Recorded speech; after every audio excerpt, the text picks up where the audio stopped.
Welcome to my mommy's podcast. This episode is sponsored by Thrive Market. They're my go-to shop for all of my natural and organic foods, especially around the holidays. We live in a somewhat small town, and a lot of people visit us, so local stores often sell out, or they just don't carry many of the organic foods that we use daily. We always visit local farmers when possible, of course, but Thrive Market is my secret for keeping our pantry stocked with all of the bulk ingredients and non-perishable foods and specialty items that we always keep on hand. This time of year, I make sure to place a bulk order at least once a month because this lets me take advantage of the free shipping, and it makes sure that I always have my pantry stocked for last-minute guests, party invites, and holiday cooking. Make sure to check out the Thrive Market line of products for the best prices on everything from tuna to applesauce, spices to household items, and everything in between. Just for being a Wellness Mama podcast listener, you can save an extra 25% off your first purchase, plus get a 30-day trial membership to try it out. You can check it out and lock in the deal at thrivemarket.com/Katie. That's thrivemarket.com/KATIE. This podcast is sponsored by Juve, a company that is pioneering at-home use of red light therapy. This therapy is also called photobiomodulation, and it's a revolutionary therapy that basically uses specific wavelengths of red light to create a biochemical effect in our cells, and that serves to increase mitochondrial function. Increasing mitochondrial function improves ATP, also known as adenosine triphosphate, and ATP is the source of energy for every cell in the body. Without it, we don't function at all. It's super important. And without enough of it, we don't function well.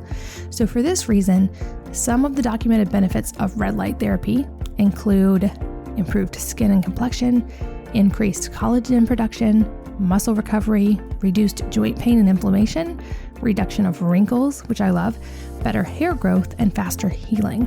There's also some evidence that it can benefit the thyroid, which is why it's part of my daily routine.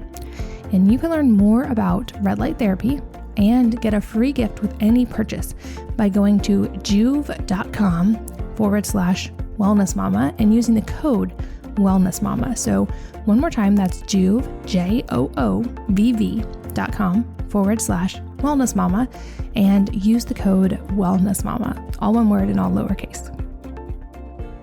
Hello and welcome to the Wellness Mama podcast. I'm Katie from wellnessmama.com, and I am here today with Brian Hoyer to talk all things EMFs and how to mitigate them. Brian is a nutritional therapy practitioner who trained at the Klinghardt Academy in all 3 levels of autonomic response testing. He's also a certified geobiologist with the Geovital Academy, which is a naturopathic clinic in Austria who specializes in radiation protection and environmental medicine. That's much more of a focus in Europe, and they are really cutting edge when it comes to that. He is equipped with an education that allowed him to read and respond to the invisible. And in this, it dawned on him that as he looked around in society and saw the hidden dangers that were already debilitating generations, he knew that with the explosion of technology, that there were also tools we could use to create safety within it, which is what I love about his approach, because we can't all live in a cave and never interact with technology. So today we're going to delve into how to live in a world where technology is front and center, but in a safe way. So Brian, welcome and thanks for being here. Yeah, it's glad to be here. Well, first and foremost, I would love to hear a little bit more about your story because I actually know you in real life, but I don't fully know your story other than I know that there's some really cool points to it. So can you talk about how you ended up becoming a geobiologist, for instance, and got into this world? Yeah, sure. Well, it really started with diving into all things natural health. And that happened basically when we got, my wife and I got pregnant with my first daughter, Journey, and she was a natural birth, and we happened to be doing we were doing a natural birthing class, the Bradley method, which is pretty common one out there, a little outdated, but it's very, very good for like husband coached childbirth. And anyway, we met some crunchy people in there, and that made us question some of the things that we were doing and whether we were going to vaccinate or not, and all these different things. And so I kind of went into my daddy mode and started doing a lot of research and discovered Mercola.com. And that was the end of it. You know, I just started learning all these new things about what I wanted to put into my daughter's body. And that started me on this track to become a health practitioner. And eventually, with some of the continuing education and all the things that come along with becoming a health professional, you learn more things. And for me, one of the things I realized that where there was a big gap in a lot of the practices that are out there, even in the natural health world, was that, I was listening to a lecture by Dr. Klinghardt in one of my continuing education workshops. And he was just talking about how in his practice, he doesn't work with any of his clients or his patients until they've gone through this EMF remediation program and they have to perfect the bedroom. And that just really struck me. Because he talked about how kids with autism don't get better. People that have all these chronic autoimmune diseases don't get better unless they fix this EMF problem in their bedroom, especially. And so, I kind of went out and I started looking for all these different solutions out there, and there was garbage or things that basically, you don't know whether they work or not. It's kind of a more subjective thing. And then I reached out to some other professionals and had them do some assessments for some of my nutrition clients. And I wasn't too satisfied with what they recommended either, because my idea was that I wanted to have this ancestral approach where we have to recreate a healing space, like an ancestral healing space in the bedroom, and cut out all the modern stressors that we're exposed to. And so I went on a search and did some further education with Geovital Academy, who's been doing this for 35 years over in Europe. And from that point, I was like, okay, I found the people that I really want to work with and be trained by. And then I want to take it to the next level after that. So I feel like kind of that's what I've done since I've started my new company and have been doing assessments all over the United States. I did like about 200 last year, and I'm on track to do the same thing this year. And it's amazing the results that I'm seeing with people. I'm just really excited to be in this field and have this opportunity to offer this to families and individuals. Yeah, I think this is something that we're going to find more and more is definitely of increasing importance when it comes to health. But I'd love if you could kind of give us some background, because I think of all the things in the health world, EMFs are a tough one for a lot of people to fully wrap their heads around, only because it is completely invisible. And you have sources out there saying it's non-ionizing radiation, it's completely safe, there's nothing to worry about. So to establish a baseline, can you kind of talk us through basically how are EMFs impacting our body at a basic level? Yeah, well, for those who don't know, EMF stands for electromagnetic frequencies or electromagnetic fields. And they are split up into two basic different categories. And there's non-ionizing radiation, which is like your electric fields, your magnetic fields, radio waves, microwaves, millimeter waves. And then once you get into kind of the visible light spectrum, into the UV light, like ultraviolet light, and it goes above that, that gets into the ionizing radiation, where there's no dispute over there being some biological effects and that sort of thing. And the conventional understanding of it, and the reason there's so much controversy, is that the conventional wisdom says that, okay, yes, ionizing radiation can mutate DNA and change your DNA. Nobody disputes that. So that's like your X-rays, your gamma rays, even UV radiation. You can get burned by the sun. It can damage your DNA. But I still don't tell people to avoid the sun. We know the sun is good for us, and our ancestors, were eating a nutrient-dense whole food diet and exposed to sunlight and had, really good health benefits from being out in the sun. But there is unnatural ionizing radiation that is obviously bad from nuclear radiation and that sort of thing. So conventional wisdom agrees that all of that stuff is bad, but they don't agree that there can be effects from the non-ionizing radiation. And the only way that they believe there can be an effect is if it heats the body. Like in a microwave, when you heat your food, if it's intense enough to heat the body, they believe then it can have an impact biologically. And they call that thermal effects.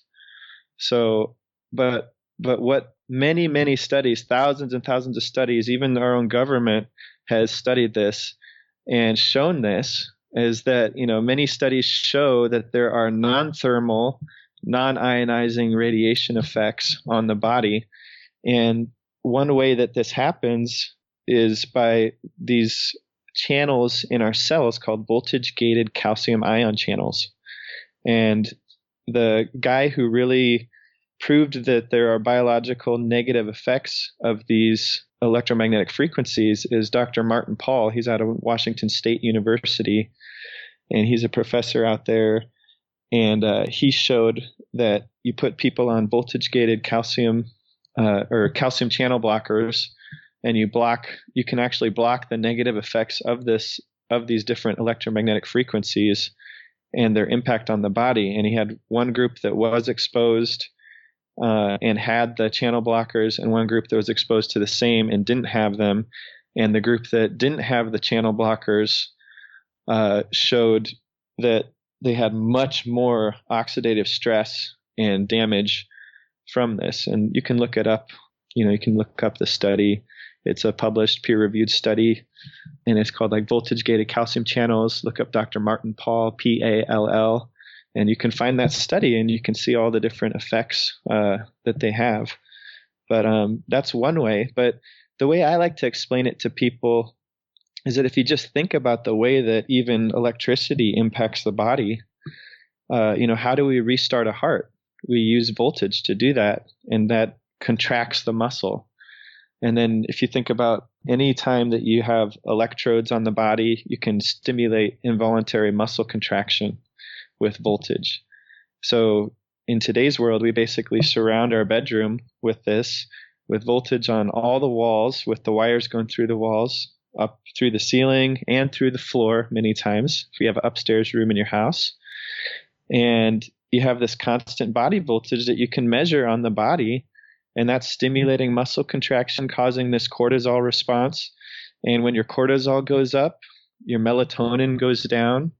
And when your melatonin goes down, you don't sleep as deeply or get as restful a sleep, and your body doesn't detox at night. And so there's all kinds of studies that also show you get low melatonin from high EMF exposure from electric fields and magnetic fields, and then all the wireless radiation, which we can talk about a little more in depth. For sure. I definitely want to go deep on that. I'd love to get super practical too, because you actually do assessments in people's houses. You've been to my house actually and done an EMF assessment. So can you walk us through, starting at the beginning, what you're looking for when you walk into someone's house and you start assessing? What are the things that you're measuring, and what are you looking for? Sure. Yeah. Well, basically, when I first walk up to someone's house, I'm looking at what their house is made of. If it's made of, what kind of siding, what kind of roofing. And then also, just because the materials we make our homes out of can actually be beneficial or not beneficial to blocking frequencies that are coming from outside, from the wireless transmissions, from the radio, television, and cell phone towers, and that sort of thing. And so I kind of make a note of that when I first look at a house. And then I'm also looking to see if there's a big transformer anywhere near a house, whether the lines outside are buried or above ground, and how big they are. And then I'm also taking measurements going into the house.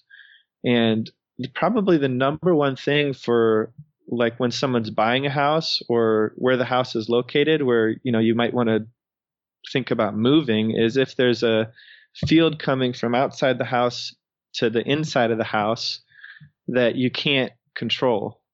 So that would be something like a transformer or huge power lines that are outside, that are near the house, that are penetrating the home, because that's impractical to shield against. With magnetic fields, you can't really shield practically against those if you're close to them, because the best thing to do is to get distance between yourself and the magnetic fields. And then for all the wireless transmissions, you can actually go to this website called antennasearch.com, and you can look up to see how many cell phone towers and radio towers and television towers are around your home and how close they are, and also what frequency they're transmitting at.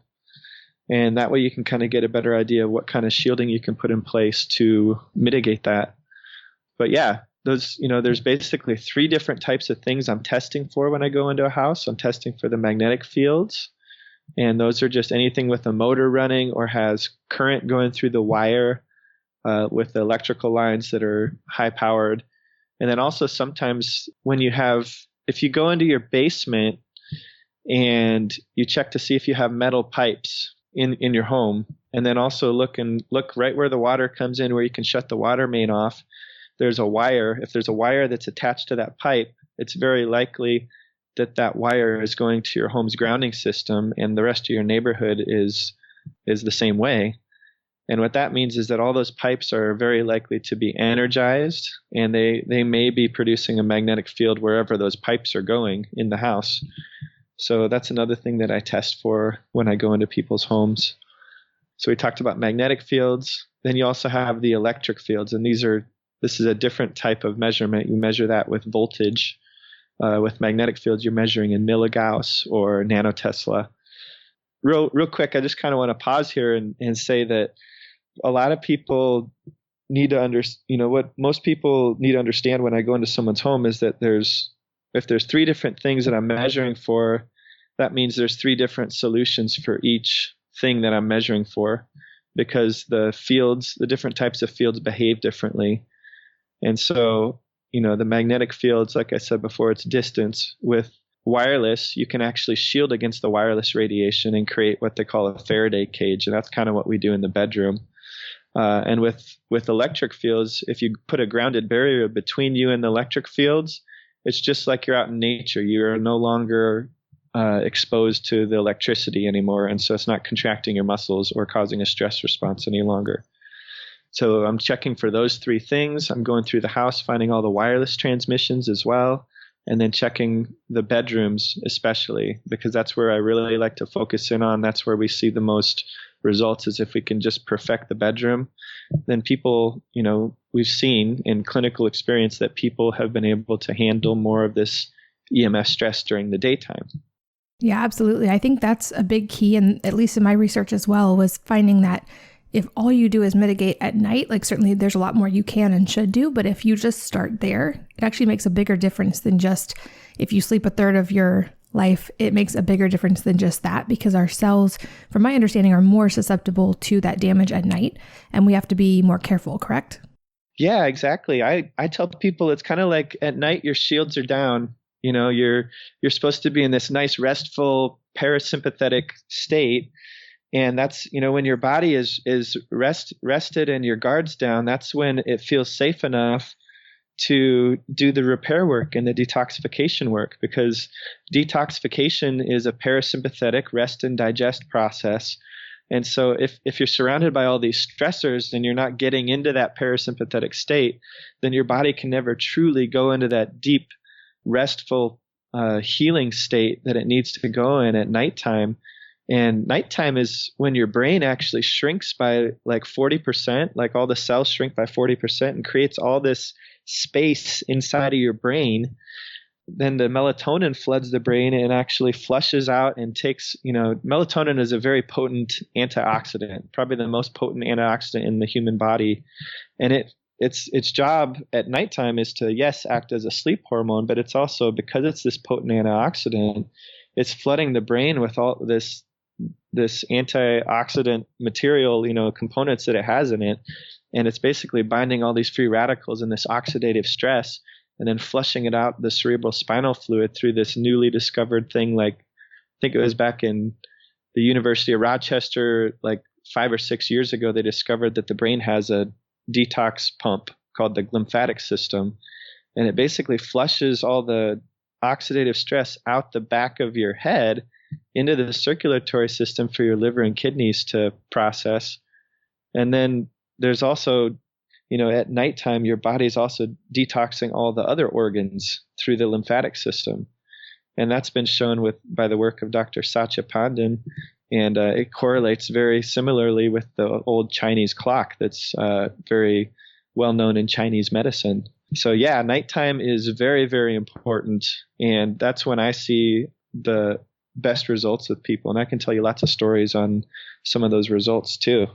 Yeah, let's pause there and talk about that, because like I said, I think it's hard for a lot of people to grasp just how important this can be. And it is easier when you've read books like The Body Electric, or you understand just how electric our bodies are. But talk about that. Talk about some of the tangible changes that you've seen in people by just mitigating EMFs. Yeah, so there's a lot of people that, there's one woman that I did in the Pacific Northwest. We shielded her room. It was in Seattle. And the night the very first night that she slept in that room, she had been having night sweats for like, I don't even know how long. It was like years, like maybe 5 or 10 years. And then the very first night they just stopped and they haven't come back since then. And, I was just kind of astounded by that when she told me that. She's like, it's definitely because of the shielding that we did in the room that this stopped, because I was having a really bad problem with this. And it was, my husband didn't like it, And so night sweats is something that's huge that I've seen. There's another woman in the same area that got off of Tylenol PM. She was self-medicating with that, couldn't sleep. She'd get confused and delirious in the middle of the night if she had to get up, and she'd go to the bathroom. That completely stopped once she shielded her room. And then there's other people that have things like ringing in the ears, tinnitus, and that sort of thing. And that just kind of disappears. There's buzzing or ringing in the ears. And when you block out all those frequencies, that stops stimulating the nervous system, and you're actually able to rest, and you stop hearing these things that are going on in your nervous system from it misfiring from the voltage and the different frequencies that are penetrating into your bedroom. So those are just a few examples. There's many more. Restless leg syndrome, that can go away, and that makes a lot of sense to me as a nutritional therapy practitioner, because a lot of people that have restless leg, you immediately as a professional, health professional, you think, okay, that has to do with minerals and fatty acids and that sort of thing. If you're constantly being stimulated by these voltage gated calcium channels, and it's causing you to contract your muscles involuntarily, when a muscle contracts, you're putting calcium into the cells.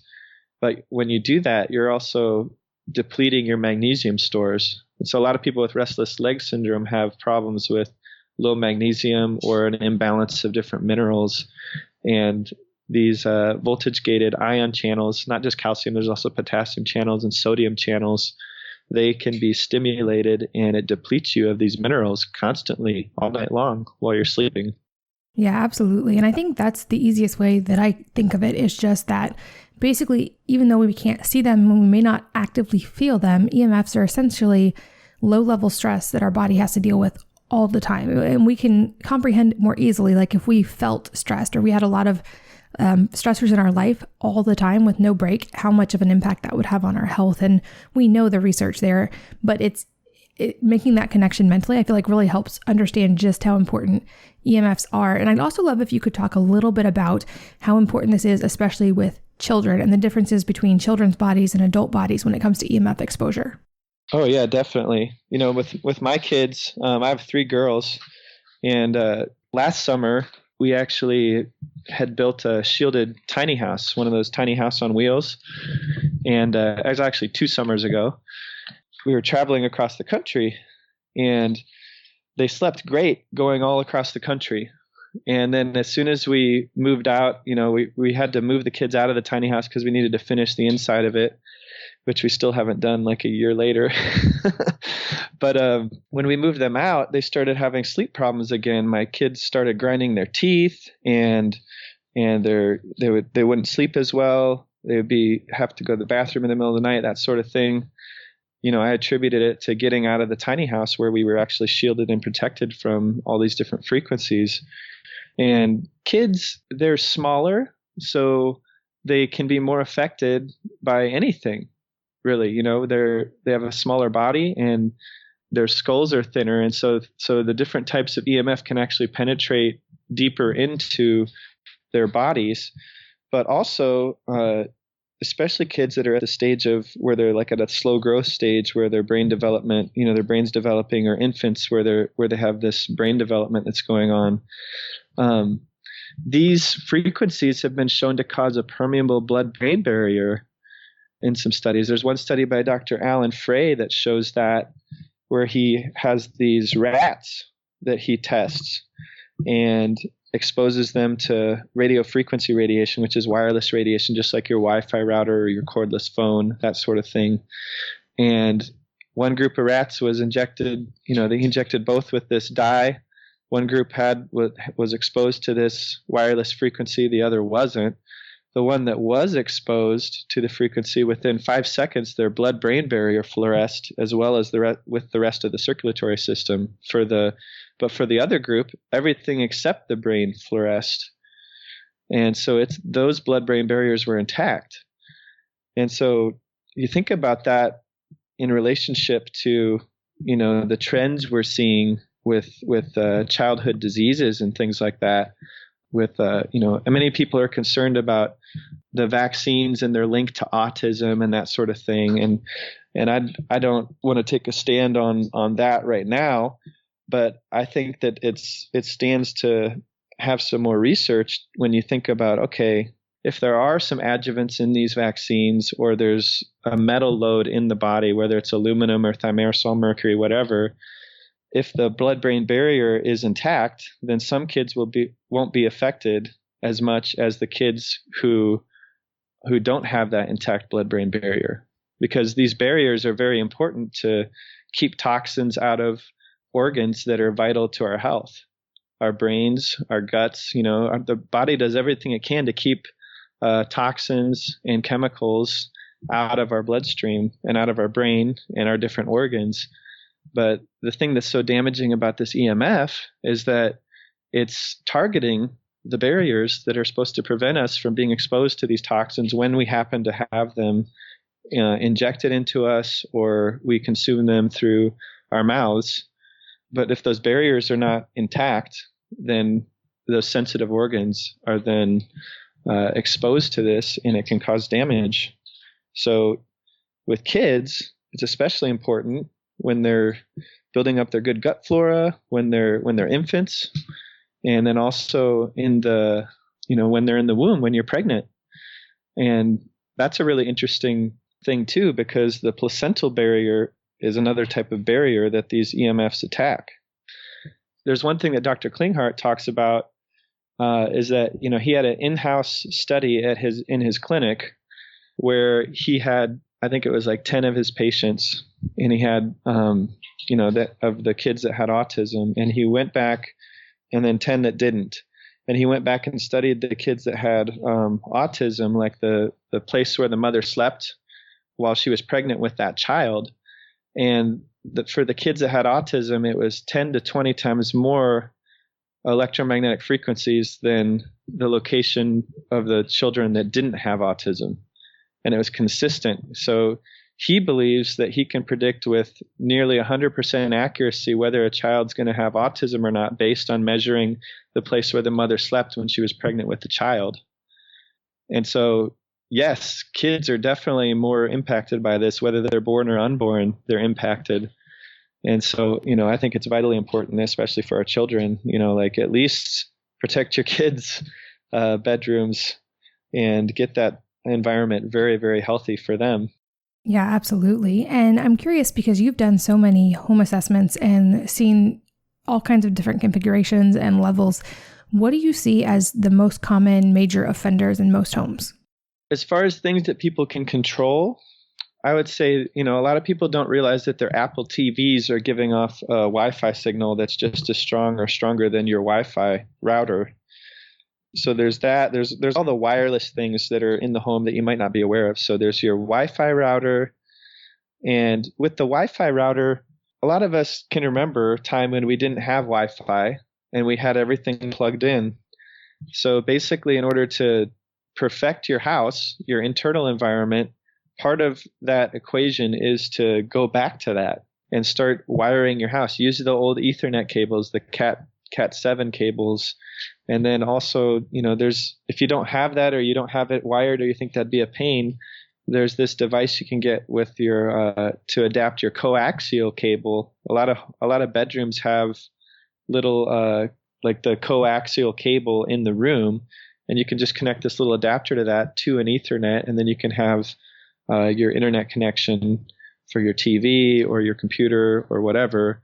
And then there's also adapters you can get for your phones and your iPads and tablets and that sort of thing too. So you can get back to a wired home and not rely on wireless internet. And then, there's all the smart devices. And the reason that a lot of people want Wi-Fi now is because they want a smart home with all these different smart devices that are all connected and communicating with each other. But for our health, I think we just have to move away from all of that. So get rid of the cordless phones.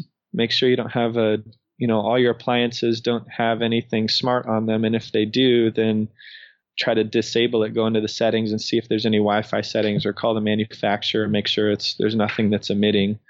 But even if you do that, you can't always trust them. I can't count the number of times I've had a client call and say, oh, I called them and they said that there wasn't anything emitting, but then I'm at their house a month later testing, and I'm like, well, there's still some signal emitting from this. So we need to probably just turn it off, unplug it. And some things, like there's some wireless speakers that you really need to avoid as well, because those, even if you turn them off, I've tried to turn things off and they still are emitting a signal.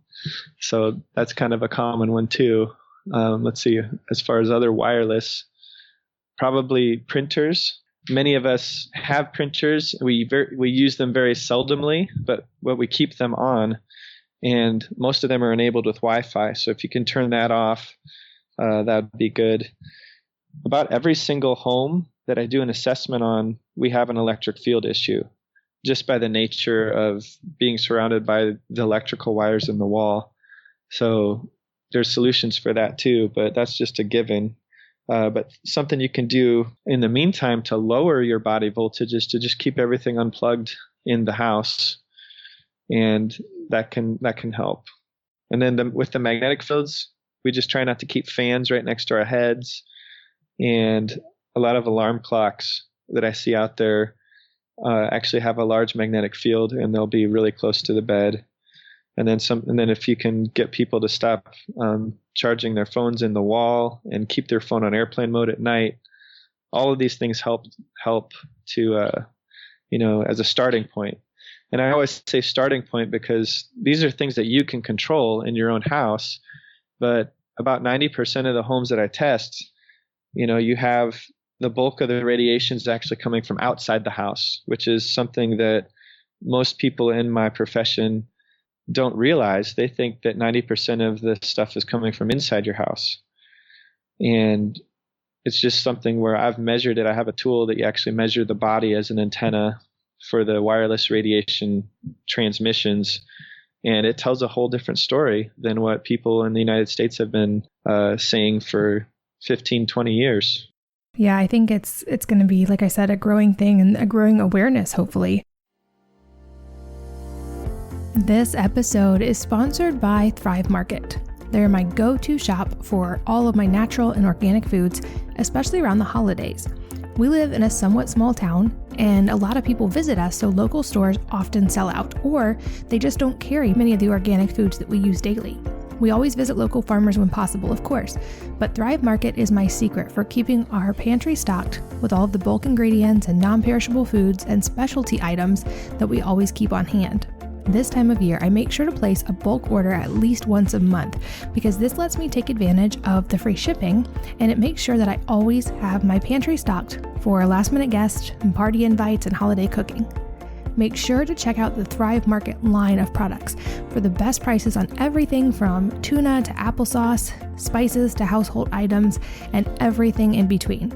Just for being a Wellness Mama podcast listener, you can save an extra 25% off your first purchase, plus get a 30-day trial membership to try it out. You can check it out and lock in the deal at thrivemarket.com/Katie. That's thrivemarket.com/KATIE.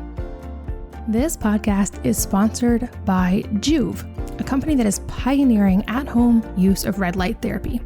This therapy is also called photobiomodulation, and it's a revolutionary therapy that basically uses specific wavelengths of red light to create a biochemical effect in our cells, and that serves to increase mitochondrial function. Increasing mitochondrial function improves ATP, also known as adenosine triphosphate, and ATP is the source of energy for every cell in the body. Without it, we don't function at all. It's super important. And without enough of it, we don't function well. So for this reason, some of the documented benefits of red light therapy include improved skin and complexion, increased collagen production, muscle recovery, reduced joint pain and inflammation, reduction of wrinkles, which I love, better hair growth, and faster healing. There's also some evidence that it can benefit the thyroid, which is why it's part of my daily routine. And you can learn more about red light therapy and get a free gift with any purchase by going to joov.com/wellnessmama and using the code wellnessmama. So one more time, that's Joov, joovv.com/wellnessmama, and use the code wellnessmama, all one word and all lowercase. I feel like hopefully people are getting a much more broad understanding of this. I know that you're out there educating and there's others as well. And it can seem overwhelming. I know that even for me, this is something I've researched a lot and it can still seem overwhelming. So understanding some of those common sources, and like you said, that a lot of the sources are actually outside of the home. What are some steps that we can take as homeowners to actually start mitigating some of the EMFs we encounter in our homes? Yeah. So besides the things that I mentioned before, all the things that are inside your home, you have control over. So you can definitely start with that, getting rid of all the wireless products and unplugging things in your room. There are these little remote switches you can get that have like a key fob on them, and it does transmit like a little wireless signal, but it's only when you press the button. And I use that for people that really want to hold on to their Wi-Fi.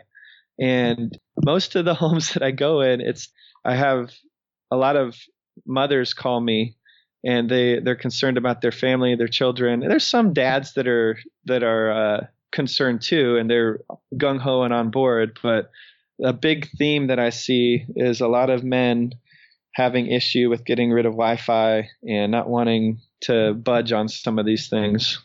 And so I know there's probably a lot of women listening to this podcast right now that are laughing, saying, that's my husband, but my goal when I do an assessment is to go in and help make the husband the hero and part of the team in figuring out this problem for his family. Because, without everybody on board, you're not going to be able to do any of these suggestions. So a big part of getting things done for your family, as far as for your health, is getting over some of these emotional barriers and this need or addiction to this wireless radiation and that sort of thing. And then also just giving people options to, okay, well, we can still connect our phones to the internet through these adapters that you can get. It's an Ethernet to micro USB or Ethernet to USB-C adapter, or for the iPhone, Ethernet to Lightning port. And you can look all these things up on Google or on Amazon. They have them all on Amazon. But beyond that, as far as all the frequencies coming from outside the home, you really need an assessment to know exactly what to do. Because one of the things that I kind of guard against is making generalized recommendations to people. Because if there's anybody that says they have the one solution to all your EMF problems, they're lying to you. The way that I kind of explain this to people is that, you need to be able to block physically, all this electromagnetic frequencies are based on the laws of physics. And we need to use the laws of physics to block these and to recreate this ancestral healing environment in our bedrooms for our kids and for our families and everything. And so in order to do that, we have to use those laws of physics. So in the bedroom, we have the special shielding paint where we paint the whole room. It's a carbon and graphite, non-toxic, zero VOC paint. And you paint it all around the room in 2 layers. And then sandwiched between the layers of paint, you have this conductive grounding tape that goes all the way around the perimeter of the room, up one wall, and then across one length of the ceiling. And then you have an electrician basically, or a handyman basically do this little 5-minute procedure where you take the outlet out of the wall, you wrap the grounding tape around the ground of the outlet, and then you put that back in and then paint whatever color you want over this black shielding paint. And your room can look exactly the way it is, but it can be shielded from all the wireless outside. And then because it's grounded, none of the electricity can reach out from the walls. You basically have a grounded wall where there's no electricity coming out from it. And then we have other solutions for the flooring. But I always tell people that you need to have an assessment, because there might be a situation where you have a lot of, geopathic stress, which is radiation coming up from the earth, that's excessive, that can't be blocked. And there's another solution for that as well. But the other reason is because there might be a magnetic field from outside the home that's out of your control. And so I don't want people to spend like a couple $1,000 shielding a bedroom when there's a problem that can't be fixed and you can't get that optimal environment. And so I really want people to feel good about the solutions that they're putting in and to see results for their health. And in order to do that, you really have to try to mimic that ancestral environment and cover all your bases and just get an assessment and get that done and basically get a healing protocol for your home. I'm curious your take, because I know a lot of people listening don't spend 24 hours a day in their homes, obviously, and hopefully a lot of us are spending at least some of that time outdoors instead. But for people who are in an office or in a school, is that, obviously we can't mitigate an entire school or an entire office building. How big of a concern do you think that is? And I guess, in other words, do you think if we mitigate the home environment and the sleep environment, does that allow us to have more resilience in those environments? Yeah, I think that's exactly what's been found in a lot of the clinical research that's been done out there. And, but I'm always an advocate for reducing things during the daytime as well, because we do have an onslaught of that. There are some, supplements that you can take to help your barriers and your basically your resilience during the day. If you work with a practitioner to get you on a specific mineral regimen and balance your minerals, whether you have somebody who runs HTMA panels or something like that, that's something that can be really helpful for all children and families, men, women, whatever, get your minerals balanced and get on a good protocol for that. And then also handling the oxidative stress. There's this product called a molecular hydrogen that you can get, and that helps to mitigate the damaging effects of the EMF by, causing your body to be flooded with antioxidants when you're exposed to the EMF to kind of block the negative effects of them. And any antioxidant will really do that. Yeah, during the day, one of the things that I have people do is, I actually consulted with this company to create this EMF-free lamp that they use in a sauna, but they have a daytime product that you can actually put on your desk, and it'll shine red light in your face.